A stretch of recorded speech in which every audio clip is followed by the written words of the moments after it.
नमस्कार श्रोते हो. आज भाद्रपद शुक्ल चतुर्थी.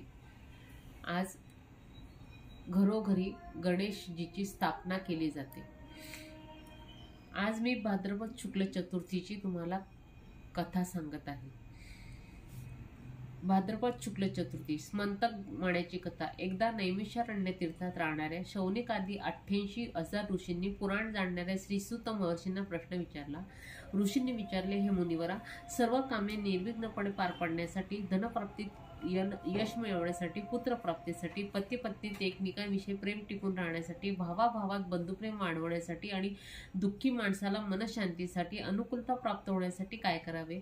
विद्याप्राप्ती, व्यापारात सफलता, शेतीत प्रगती, शत्रूंवर विजय इत्यादी गोष्टी कशा प्रकारे शक्य होतील? कोण्या देवाची पूजा अर्चना केल्याने मानवाला त्याचे मनोवांछित मिळू शकेल? हे महर्षी, या सर्व गोष्टींसंबंधी आपण कृपया सविस्तर विवेचन करा. महर्षी श्री सूत म्हणाले, हे ऋषींनो, द्वापार युगात जेव्हा कौरवांचे आणि पांडवांचे सैन्य युद्धासाठी तयार झाले तेव्हा युधिष्ठिराने भगवान श्रीकृष्णाला प्रश्न विचारला, हे कृष्णा, निर्विघ्नपणे विजय प्राप्त होण्यासाठी काहीतरी मार्ग आम्हास सांगा.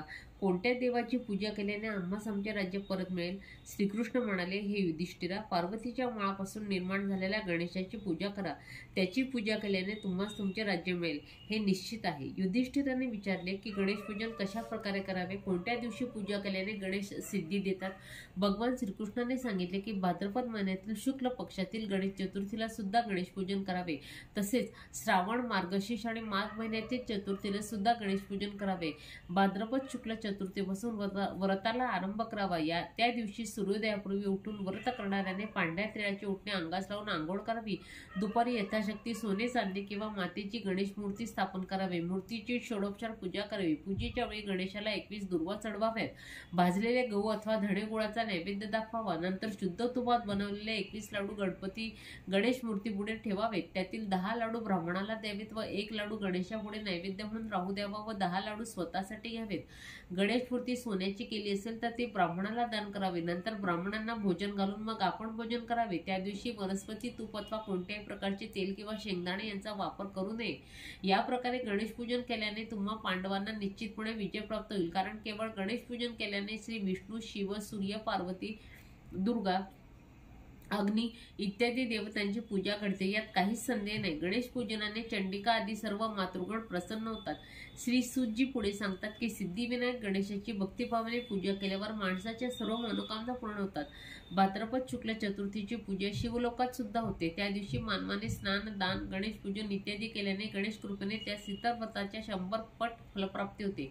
या दिवशी चंद्रदर्शन मात्र वर्ज्य आहे, म्हणून गणेश पूजन दुपारीच करावे. या दिवशी चंद्रदर्शन केल्याने चोरी, व्यभिचार इत्यादी हत्या इत्यादी गोष्टींबाबत खोटा आरोप येतो. परंतु जो कोणी हे व्रत वर सांगितल्याप्रमाणे पूर्ण करतो त्याची प्रतिकूल परिस्थिती सुद्धा सर्व संकटातून सुटका होते. कलंक मिटतात, भांडणे संपत आहेत. हे व्रत गणेशाला फारच प्रिय आहे. सनत कुमाराने महर्षी श्रीसूत म्हणजेच नंदिकेश्वराला विचारले की प्राचीन काळात हे व्रत कोणी केले होते? या व्रताचा प्रचार मृत्यूलोकात कसा झाला?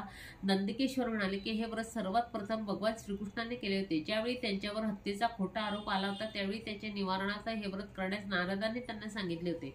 तेव्हा सनत कुमारांनी नंदिकेश्वराला शंका विचारली की भगवान श्रीकृष्ण तर सृष्टीचे पालक व संहारक आहात, ते तर निर्गुण ब्रह्म देखील आहेत, मग त्यांच्यावर खोटा आरोप कसा आला? ही गोष्ट आमच्या लक्षात येत नाही. तेव्हा नंदिकेश्वर सांगू लागले की पृथ्वीचा भार हलका करण्यासाठी, दृष्टांचा संहार करण्यासाठी भगवान श्रीकृष्णाने देवकी व वासुदेव यांच्या घरी पुत्ररूपाने अवतार घेतला.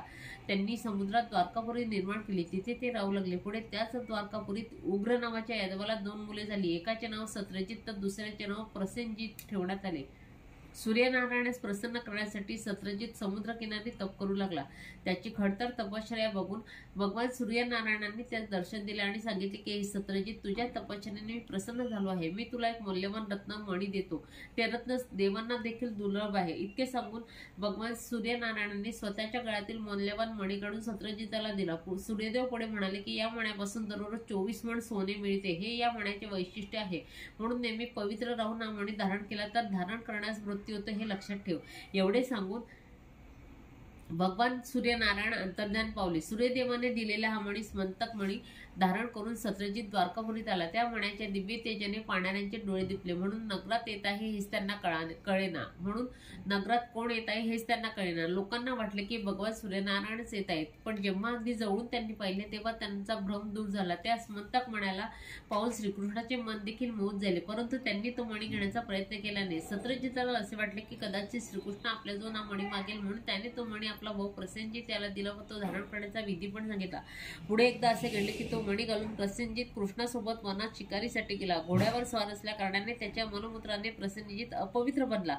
म्हणून त्या अपवित्र प्रसेनजिताला एका सिंहाने जन्म घालून नेले व पुढे ठार केले. त्याच्या गळ्यातून तो मणी सिंह नेत असताना जांबवानाने वृक्षराज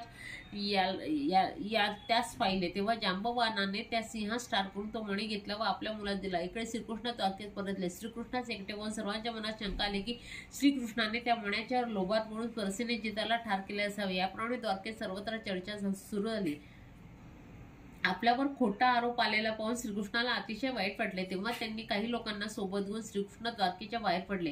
ते जंगलात आले. सिंहाने मारलेल्या प्रसेनजिताचे प्रेत त्यांनी शोधले, परंतु तेथेही मणी न सापडल्यामुळे जांबवानाच्या पावलांचे ठसे पाहत पाहत ते जांबवानाच्या गुहेपर्यंत येऊन पोहोचले. ती गुहा फारच भयंकर होती. तेव्हा श्रीकृष्णाने सोबतच्या लोकांना गुहेच्या प्रवेशद्वाराजवळ थांबवून त्याची परतण्याची मार्ग प्रतीक्षा करण्यास सांगितले. श्रीकृष्ण एकटेच त्या अंधाऱ्या गुहेत गेले. श्रीकृष्ण त्या गुहेत 400 कोसपर्यंत चालत राहिले. नंतर पुढे गेल्यावर त्यांनी एक भव्य महाल पाहिला. त्या ठिकाणी जांबवानाचा तेजस्वी पुत्र एका सुंदर पाळण्यात खेळत होता. खेळण्याच्या रूपाने त्या बालकाजवळ तो मणी होता. जांबवानाची रूपसुंदर व तरुण कन्या त्या बालकात झोके देत होती. तिचे लक्ष भगवान श्रीकृष्णाकडे गेले. ती त्यांना पाहून गालातल्या गालात हसू लागली. हे दृश्य पाहून श्रीकृष्ण आश्चर्यचकित झाले. जांबवानाची कन्या कृष्णावर मोहित होऊन त्यांना सांगू लागली, कृपया आपण लवकर इथून निघून जावे, अन्यथा माझे वडील तुम्हाला पाठीवर ठार मारतील. तेव्हा श्रीकृष्णाने मंदस्मित करून स्वतःजवळील पाचजन्य शंख वाजवला. शंखाचा आवाज ऐकून जांबवान तिथे आला. कृष्णाला पाहिल्याबरोबर तो कृष्णाशी युद्ध करण्यास तयार झाला. त्यांच्यातील युद्धामुळे गुहेत गोंधळ माजला. कृष्णाची परत येण्याची वाट पाहत गुहेबाहेर प्रवेशद्वाराजवळ उभे असलेल्या कृष्णासोबत आलेल्या लोकांना वाटले की कृष्णाला जांबवानाने ठार मारले असावे, म्हणून ते द्वारकेला परत आले. द्वारकेत आल्यावर त्यांनी कृष्णाच्या उत्तरक्रिया देखील केल्या. इकडे जांबवान व श्रीकृष्ण यांच्यात 21 दिवसपर्यंत मल्लयुद्ध होत राहिले. शेवटी पराभूत होऊन जांबवानाने श्रीकृष्णाचे प्रभुत्व ओळखले. तो कृष्णास म्हणाला, हे देवा, मला कळून चुकले की आपला विष्णू भगवानाचे सामर्थ्य आहे. इतर कोणातही एवढे सामर्थ्य असू शकत नाही. त्रेतायुगात सागराला तुम्ही नमविले. सागराने क्षमा मागून तुम्हाला मार्ग मोकळा करून दिला. तुम्ही पूल तयार करून लंकेवर आक्रमण केले व तेथील राक्षसांचा संहार केला. आपण तर त्रेतायुगातील तेच धनुधर राम आहात. त्याचे बोलणे ऐकून भगवान श्रीकृष्णाने त्याच्या मस्तकावर हात ठेवल्यावर सांगितले की माझ्यावर खोटा आरोप केला गेलाय, तो दूर करण्यासाठी मी मणी घेण्याकरता या गुहेत आलो आहे. भगवान श्रीकृष्णाचे बोलणे ऐकून जांबवानाने आपली कन्या जांबवतीस कृष्णार्पण केली व हुंडा म्हणून स्मंतक मणी कृष्णास दिला. त्यानंतर भगवान श्रीकृष्ण द्वारकेत परत आले. श्रीकृष्णास पाहून त्यांच्या नातलगांना खूपच आनंद झाला. श्रीकृष्णाने मणी मिळवून पत्नी मिळवली म्हणून द्वारकेत ठिकाणी उत्सव साजरे झाले. श्रीकृष्णाने मोठी सभा भरून सर्व लोकांना त्या मण्याची हकीकत सांगितली. श्रीकृष्णाने तो मणी सत्यजिताला दिला. सत्यजिताने त्या मण्याच्या मोबदल्यात आपली कन्या सत्यभामा हिचा विवाह श्रीकृष्णाशी करून दिला. काही काळानंतर शतधर्मा नावाच्या यादवाने त्या मण्याच्या लोभात पडून सत्यजितास ठार केले. जेव्हा ही गोष्ट श्रीकृष्ण व बलराम यांना माहीत झाली तेव्हा त्यांनी शतधर्माचा पाठलाग केला. शेवटी शतधर्माने तो मणी अक्रूरास दिला आणि तो जंगलात पळून गेला. इकडे बलराम सुद्धा श्रीकृष्णावर रागवून निघून गेले. आता मात्र श्रीकृष्ण चिंतातूर राहू लागले. एकदा ब्रह्मपुत्र नारद कृष्णाकडे आले आणि त्यांना विचारू लागले, भगवान आपण असे उदास व खिन्न का बरे दिसता?